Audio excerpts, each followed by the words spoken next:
with companies large and small. Now I want to talk about something that I'm actually very happy about, but it may cause some consternation within some of the political campaigns in the city of Houston. We have had an ordinance on the books for a very long time that prohibits so-called bandit signs, litter on a stick, whether they are campaign signs or they are business signs. Signs do not belong in city rights-of-way. Signs don't belong on freeway overpasses.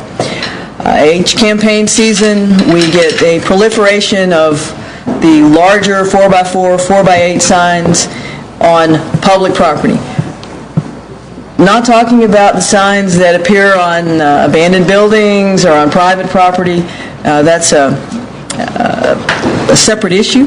But those that are in public property, we're going to crack down on. Now, I want to be fair. This ordinance exists, and I understand that there are a lot of campaigns that say, oh, an overzealous volunteer or maybe even my opponent took my signs and plastered them all over the freeway to get me in trouble. Well, we're going to, anytime we get a notice, we're going to contact the campaign at the information that was provided to the city secretary's office, and we'll give you 24 hours to take it down, and then we're going to start fining you under the existing ordinance. And if you don't want to pay, the city attorney is quite delighted to take people through the municipal court process. This is something that we have to get a handle on. I understand that there are a lot of folks who aren't quite as exercised as I am to see campaign signs or rent my apartment or open house signs along sides of the freeway. But it is dangerous for the city employees who have to get out and pick up those signs. It is dangerous for the drivers when we have to go and take a 4x8 sign off a freeway overpass where my guys are hanging off trying to clip the sign without dropping it onto the traffic below. Enough is enough. We're going to crack down, and we are going to be sending a notice out to all of the campaigns, reminding them that this is already an existing city ordinance. We're just going to start enforcing it.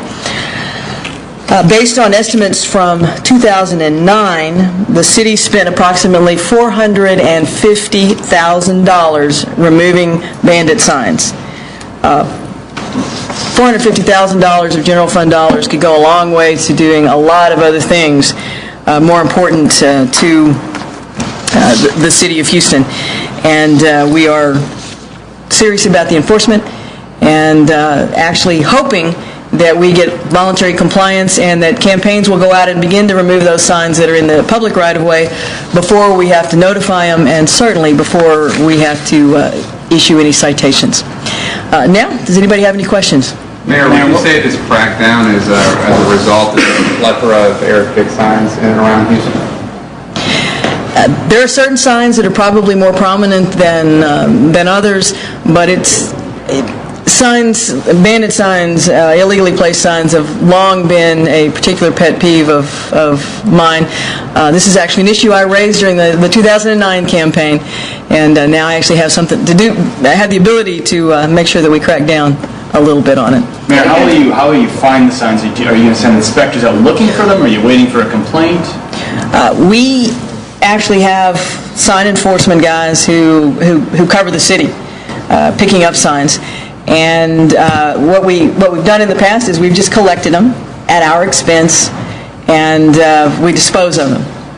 Now we're going to pass that $450,000 expense onto the companies that are actually generating it. And I understand that we may hit the, I've got a garage sale going on, or I guess, and realtors who do open houses.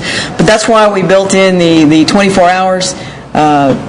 Okay, you have a garage sale, that's fine. If you put it out in the morning and you pick it up in the afternoon, you're probably not going to be impacted by this. But if I will tell you that if you go all to the trouble of putting a 4x8 sign on a freeway overpass, that's a deliberate act, and we need to crack down on that. What will the fines be? What's the range? I have forgotten, Mr. Feldman. $200, Mayor. $200, thank you. What do you think Per incident, per sign. What do you think candidates just sort of disregard these, and their supporters disregard? Because I know one has been mentioned in particular this political season, but you just see them everywhere all the time. I will tell you, having been a candidate a number of times in the city of Houston, the small yard signs, yeah, you hand them out to eager volunteers, and they can get carried away. Candidates and campaigns hoard the big signs. I'm sorry, I just it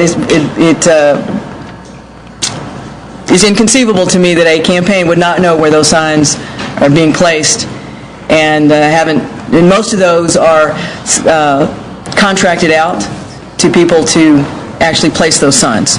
And as far as the signs that are like on the center point pole, 20 feet up in the air or however many feet, those are up to what? Those are up to Centerpoint to remove, but if Centerpoint wants to bring a complaint against a particular campaign, we'll be happy to work with them on that, because that would be trespassing. But that is on private property, that's not public property. We're talking about the signs that are on public property. Have you talked to Centerpoint about possibly doing that? I have not, but now that we're announcing an enforcement mechanism for the ordinance that already exists and has long existed and every candidate should know about, I'm certainly looking forward to reaching out to Centerpoint. When you say work with Centerpoint, you mean? I actually it has been brought to my attention in a full disclosure that there's a Parker sign from 2 years ago high up on a telephone pole in Montrose that we're going to go take down. So, but as far as other people, when you say work with Centerpoint, you'll help them go after the violator? You'll help them? It's trespassing. It's trespassing, and we enforce trespassing. But Centerpoint has to raise the issue because those telephone poles are private property. And we report incidents to Centerpoint and encourage them to go take them down, and they're generally very responsive. Has the city fined anyone in the last, since you've been mayor, I guess? No, and I can't find a record of us finding anybody. Ever? Any particular reason you decided to wait until campaign season and you are yourself running for re-election to do this? Campaign season is when the signs mushroom. And it's been on my to-do list for a while, and I looked around, and every November there's another campaign season. Now's a good time to stop it. And there's been a particularly egregious proliferation of a certain candidate's signs. Not in my race, I hasten to assure everybody. But this is about quality of life in our city. This is about visual pollution, and this is about someone trampling on the public right-of-way and intruding in the public space, and it is about tax dollars. $450,000 a year to deal with illegally placed signs. Anybody have a question about anything else? What are your thoughts on Councilmember Costello tagging the proposal from the Parks Department for the money to continue moving Jeff?